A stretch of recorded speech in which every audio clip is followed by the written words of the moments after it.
In this clip, we're going to look at a couple of different ways to unlink your video from your audio in some scenarios where that might prove useful and when it might not. So generally speaking, once you've got clips in your timeline, you've probably subconsciously been aware that if I click on the video portion of a clip, it also highlights the audio, the linked audio. And if I click on the audio, the video is highlighted because the clips are usually linked.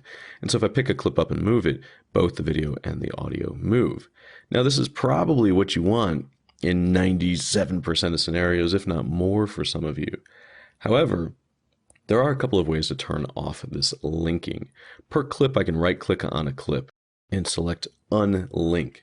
Now, just when I click on, say, the video, only that is highlighted, or the audio, just that is highlighted. And if I pick one up and move it, it is now out of sync. Now, this can be a little bit dangerous.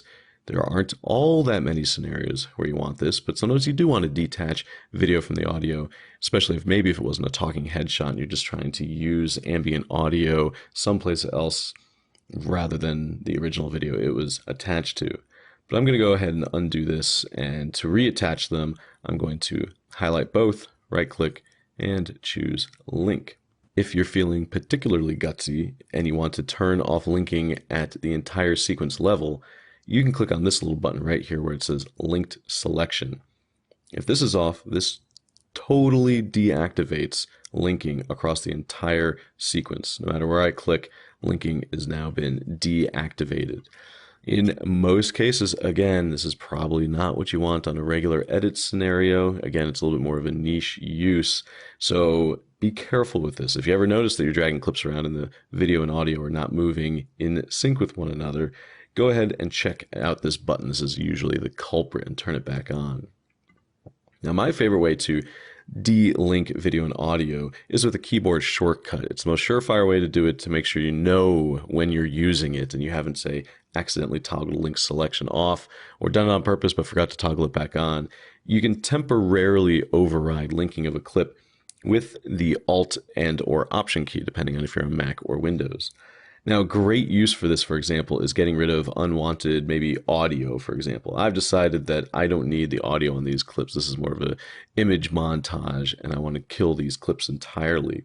So if I hold down the Alt or Option key and click on just the audio, even though this clip is technically linked, even though link selection is turned on for the whole sequence, this is a temporary override when I hold down the Alt key, and now I can hit delete and delete that clip.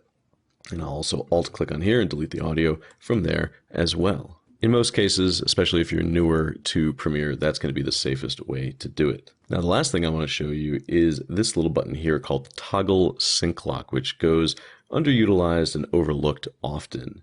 So let's say I want to insert a clip at the beginning of this sequence. Notice that I have a music bed that starts at the very beginning as well. So if I go to my media bin, I'm going to grab this clip, kda1.mp4. We've got an in and out point here, and I want to insert it at the beginning of my timeline. Now, I can do this a couple of different ways. You should probably know this process by now. I can click the insert button. I can hit comma, assuming my playhead is in the right spot. I can drag and drop it in while holding down Command or Control, Command on Mac, Control on Windows. Since it's already in the right spot, my playhead here, I'm going to hit the comma key, and I've inserted this. And yet it moved my music bed all the way down. And now I'm like, oh man, now I got to go grab this and drag it back to the beginning, which isn't really necessarily the end of the world, but it can be a little bit of a nuisance. Well, if I undo this twice to get rid of the file again, what I'm going to do this time is toggle sync lock off. So now there's a line through it on A3. That's the music track there. Basically, what toggle sync lock does is it says, all right, I'm just going to ignore edits you do from here on out. So in the case of me inserting KDA1, which rippled all the other clips down the timeline, well, A3 is now kind of just taking a snooze and saying, I'm just going to ignore that sort of an edit from here on out. So if I now perform an insert edit with this clip, everything in A3 has just stayed put because we have turned off toggle sync lock.